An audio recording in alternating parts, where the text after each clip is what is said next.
Hello dear student, welcome my channel. हमने पिछले class में पढ़ा था सेंटेंस किसे कहते हैं और सेंटेंस के कितने प्रकार होते हैं। तो आज की क्लास में हमको पढ़ना है पार्ट्स ऑफ सेंटेंसेस। सेंटेंस के कितने भाग होते हैं। जो हमारा लेसन का नाम है वो है सब्जेक्ट, प्रेडिकेट एंड फ्रेजेस। ये हमारा टॉपिक है आज का, जिसको हम आज पढ़ेंगे। ठीक है, तो ये रिलेटेड किससे है? पार्ट ऑफ सेंटेंस है। जो आप यहाँ पर आप लोग देख पा रहे हैं सब्जेक्ट, प्रेडिकेट, फ्रेजेस, तो ये संबंधित किससे है?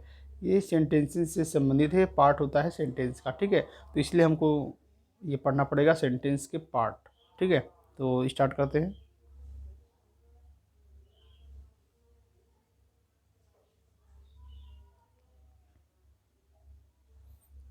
Parts of sentences. A sentence can be divided into two main parts. आप लोग देख पा रहे हैं यहाँ पे लिखा हुआ है कि जो हमारा सेंटेंस है उसको हम दो भागों में बांट सकते हैं। ठीक है, मतलब हम सेंटेंस को दो भागों में बांट सकते हैं। कौन कौन से भाग में? पहला है सब्जेक्ट और दूसरा है प्रेडिकेट। ठीक है, जो सेंटेंस है उसका दो भाग होता है, एक होता है सब्जेक्ट और एक होता है प्रेडिकेट। ठीक है, तो इसको आप लोग नोट कर लीजिएगा। यही जो सेंटेंस का जो दो पार्ट होता है वो होता है यही सब्जेक्ट और प्रेडिकेट। ठीक है, सब्जेक्ट और प्रेडिकेट मतलब हम सेंटेंस को दो भागों में बांट सकते हैं। पहला है हमारा सब्जेक्ट और दूसरा है प्रेडिकेट। तो अब देखते हैं कि सब्जेक्ट क्या होता है और प्रेडिकेट क्या होता है। तो नीचे दिया हुआ आप लोग देख पा रहे होंगे। Subject, the first part of contains the person और thing we are talking about in the sentence, this is called the subject of sentence. मतलब वह व्यक्ति है जिसके बारे में कुछ कहा जाता है, उस वाक्य में उसके बारे में कुछ कहा जाता है, वही हमारा क्या होता है? सब्जेक्ट होता है। Predicate, the second part contains what we are saying about the person or things we are talking about, subject, this is called the predicate of the sentence। और जो वाक्य में उसके लिए जो कहा जाता, जो चीज़ कही जाती है, वो मतलब सब्जेक्ट को छोड़ के बाकी सब क्या होता है? प्रेडिकेट होता है। जैसे मैं आपको उदाहरण देता हूँ, एग्जाम्पल देखिए आप लोग यहाँ पे। जैसे Raju is a good boy. ठीक है, तो इसमें देखिए जो व्यक्ति है जिसके बारे में सेंटेंस पूरा मिला के कह रहा है कि राजू एक अच्छा लड़का है, राजू, तो सिर्फ यहाँ पर राजू आपका क्या है? सब्जेक्ट है। ठीक है, राजू क्या है? सब्जेक्ट है। और एक अच्छा लड़का है, यहाँ ये जो आपको मिल रहा है ना, एक अच्छा लड़का, ये हमारा होगा प्रेडिकेट। ठीक है, ये हमारा प्रेडिकेट होगा। जो सब्जेक्ट है वो सिर्फ यहाँ पे राजू है, बाकी क्या है? प्रेडिकेट है। मैंने आपको पहले भी बताया था कि जब सब्जेक्ट और प्रेडिकेट हमको पहचानना होगा तो हम क्या करेंगे? जो हमारा हेल्पिंग वर्ब या वर्ब आएगा उसके बाद का, उसको लेकर, वर्ब से लेकर पूरा होता है हमारा प्रेडिकेट। वर्ब के पहले का हमारा होता है सब्जेक्ट। मैंने पहले भी बताया है। अब देखिए यहाँ पे ये जो इज है हमारा हेल्पिंग वर्ब है, इसके बाद का, इसके साथ मतलब इसको भी लेकर पूरा क्या होता है? प्रेडिकेट होता है। उसके पहले का हमारा सब्जेक्ट होता है। ये भी पहचानने का सबसे आसान तरीका होता है। ठीक है, तो आइए आगे देखते हैं। इसमें एक चीज़ और है कि आप लोग जानते हैं जो इम्परेटिव सेंटेंस होता है वह क्या होता है? डायरेक्ट वर्ब से ही स्टार्ट होता है। ठीक है, इम्परेटिव हमारा वर्ब से ही स्टार्ट होता है। जैसे यहाँ पे लिखा है स्टैंड अप जॉन। ठीक है, stand up John, here stand up is the predicate, the subject is John. In imperative sentences the subject is left out as sit down, here the subject use understood। ठीक है, तो imperative में last में subject होता है, पहले हमारा क्या होता है? वर्ब से स्टार्ट होता है और सब्जेक्ट हमारा जो होता है लास्ट में, मतलब पहले प्रेडिकेट और लास्ट में सब्जेक्ट। तो और भी एग्जांपल है, नीचे देखते हैं हम लोग। देखिए subject, predicate, Tom is my brother. और एक चीज़ आप लोग ध्यान दीजिएगा, देखिए टॉम इज माई ब्रदर, तो यहाँ पे देखिए टॉम इज माई ब्रदर, तो आप लोग यहाँ पे देख पा रहे हैं टॉम सब्जेक्ट है, बाकी सब इज माई ब्रदर पूरा क्या है, प्रेडिकेट। वैसे इट के बाद यहाँ पे है इज नॉट ट्रू, ठीक है, तो इट क्या है, सब्जेक्ट है, बाकी क्या है, प्रेडिकेट। तो आप लोग यहाँ पे देख पा रहे होंगे कि जितना भी यहाँ पे सेंटेंस लिखा है जो हेल्पिंग वर्ब या वर्ब से स्टार्ट हो रहा है, उसके बाद का मतलब सब्जेक्ट ये है, उसके बाद कहाँ से प्रेडिकेट हो रहा है, मेन वर्ब या हेल्पिंग वर्ब आ रहा है, वो सीधा क्या हो जा रहा है, उसके बाद का पूरा प्रेडिकेट हो जा रहा है। आप लोग यहाँ से सीधा सीधा पहचान सकते हैं। आप लोग एग्जाम्पल में इसको भी नोट कर लीजिएगा। तब इतना आप लोग समझ गए होंगे। आगे चलते हैं, थोड़ा सा डीप में चलते हैं। तो आप लोग भी एक कॉपी पे अपने इसी प्रकार से बनाइएगा जिस प्रकार से यहाँ पे आप लोग देख पा रहे हैं, ठीक है। तो the structure of a sentence, आप लोग जानते हैं कि सेंटेंस का दो पार्ट होता है, एक यहाँ पे सब्जेक्ट है और एक प्रेडिकेट है। तो हम लोग पढ़ेंगे प्रेडिकेट में भी कितने पार्ट आते हैं, ठीक है, प्रेडिकेट के अंतर्गत भी कितने पार्ट आते हैं। तो आप लोग यहाँ पे देख पा रहे हैं डिटरमाइनर है, एडजेक्टिव है, नाउन है, प्रोनाउन है, फ्रेज है, जिसमें एडजेक्टिवल फ्रेज है और एडवर्बल फ्रेज है, ठीक है। तो इतना आता है सब्जेक्ट के अंतर्गत, सब्जेक्ट में इतने सब आते हैं। और मैं आप एक बात बता दूं कि सब्जेक्ट एक वर्ड का भी हो सकता है या फिर इतना बड़ा भी हो सकता है। सब्जेक्ट सबसे मिलके बन सकता है सब्जेक्ट। आइए एग्जांपल के साथ हम लोग समझ पाएंगे।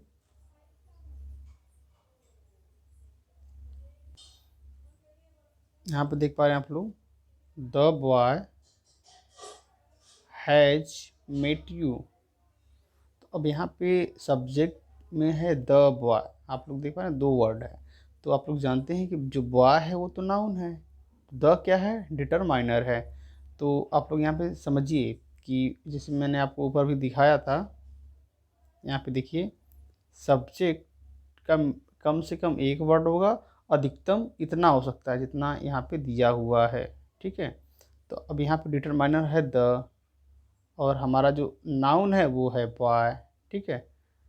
एक यहाँ से दिया है, एक यहाँ से दिया है, नाउन और डिटरमाइनर मिला के यहाँ पे क्या दिया हुआ है, the boy has met you. और यहाँ पे आप लोग प्रेडिकेट में देखेंगे तो यहाँ पे तीन शब्द मिलेंगे आपको, तीन वर्ड है, हैज़ मेट यू, ठीक है। प्रेडिकेट का तीन है और यहाँ पे सब्जेक्ट का दो है, जो जिसमें एक डिटरमाइनर एक नाउन है। तो इसी प्रकार से सब बटा हुआ होता है। दूसरा एग्जांपल देखेंगे हम लोग जो दिया हुआ है, a boy a good girl does not tell a लाई।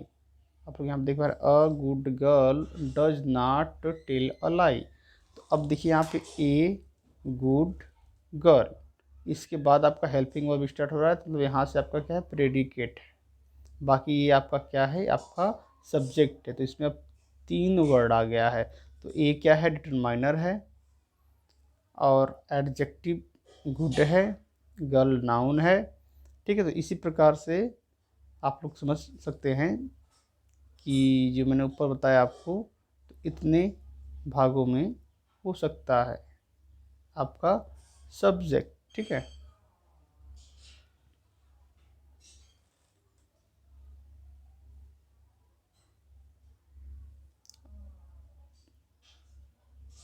तीसरा एग्जांपल देखिए आप लोग, तो यहाँ पे दिया है they have made a big project. तो यहाँ पे सिर्फ दे ही क्या है, आपका सब्जेक्ट है, एक ही सब्जेक्ट है, ठीक है। उसके बाद देखिए आपका यहाँ पे वर्ब आ गया है, वर्ब आने के बाद have made a big project, ये आपका प्रेडिकेट है। तो इसी जिस प्रकार से आप सब्जेक्ट में देख रहे हैं कि कई वर्ड है तो उसका अलग अलग नाम है, इसी प्रकार से प्रेडिकेट में भी यहाँ पे आप लोग देख रहे हैं कि हैव है, मेड है, ए बिग प्रोजेक्ट है। तो इसका भी अगर डीप में जाएंगे तो ये भी अलग अलग इसको भी पाएंगे, आगे हम लोग पढ़ेंगे, ठीक है। इस प्रकार से फोर्थ एग्जाम्पल देख लीजिए, दिया Sohan a good player of cricket has gone to America. अब देखिए सोहन नाउन है, ये क्या है, एडजेक्टिवल फ्रेज है। एडजेक्टिवल फ्रेज है क्या, एक गुड प्लेयर ऑफ क्रिकेट। बाकी यहाँ से आपका वर्ब आ गया, हैज़ गॉन टू अमीर का प्रेडिकेट हो गया। ठीक है, चलिए आगे चलते हैं। देखिए यहाँ पे प्रेडिकेट, अब इसका डीप में जाएंगे तो उसमें क्या होता है, वर्ब होता है, ऑब्जेक्ट होता है, कंप्लीमेंट होता है। अब वर्ब भी दो प्रकार का होता है, ट्रांजिटिव वर्ब होता है विदाउट विथ ऑब्जेक्ट, और intransitive verb without object.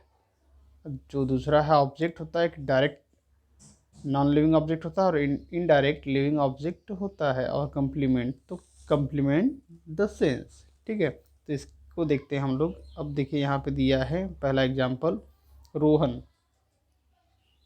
Rohan taught them English.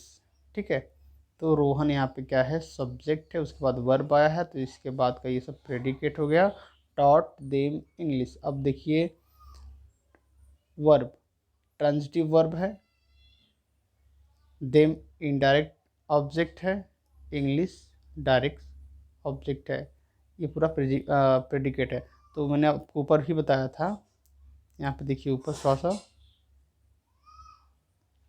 Transitive verb क्या होता है, जो बिना कर्म के होता है, बिना ऑब्जेक्ट के होता है। ठीक है, intensive verb without object, sorry, जो ट्रांजिटिव वर्ब होता है वह कर्म के साथ होता है, ये जो है हमारा कर्म के साथ होता है। ऑब्जेक्ट मतलब कर्म होता है, उसमें ऑब्जेक्ट होता है। जैसे आप लोग यहाँ पे देख पा रहे हैं, टॉट देम, उनको पढ़ाया, तो पढ़ने वाले हैं। ठीक है, इसमें दो ऑब्जेक्ट है, उनको भी है और इंग्लिश भी है, दोनों क्या है, दोनों ऑब्जेक्ट है। तो टॉट के साथ दो ऑब्जेक्ट है, दोनों ऑब्जेक्ट है, तो टॉट क्या है, हमारा ट्रांजिटिव वर्ब है, क्योंकि यहाँ पे दिया हुआ है कि ट्रांजिटिव वर्ब विथ ऑब्जेक्ट। जो भी ट्रांजिटिव वर्ब होता है वो ऑब्जेक्ट के साथ ही होता है, और इनट्रांजिटिव वर्ब जो होता है विदाउट ऑब्जेक्ट होता है। ठीक है, और एक चीज़ और देख लीजिए यहाँ पे आप लोग, ये ऑब्जेक्ट डायरेक्ट और इनडायरेक्ट। डायरेक्ट होता है non living, indirect living beings. ठीक है, तो आप लोग इसको भी क्या क्या करिएगा कि नोट कर लीजिएगा, इसको भी सब्जेक्ट का जैसे वहाँ दिखाया था उसको भी, और ये प्रेडिकेट का इसको भी आप अपने कॉपी पे अच्छे से बना लीजिएगा। यहाँ पे दूसरा एग्जांपल देखते हैं, doctor Nisha helps the poor every time. ठीक है, तो आप लोग देख रहे हैं कि डॉक्टर निशा हमेशा गरीबों का मदद करती है।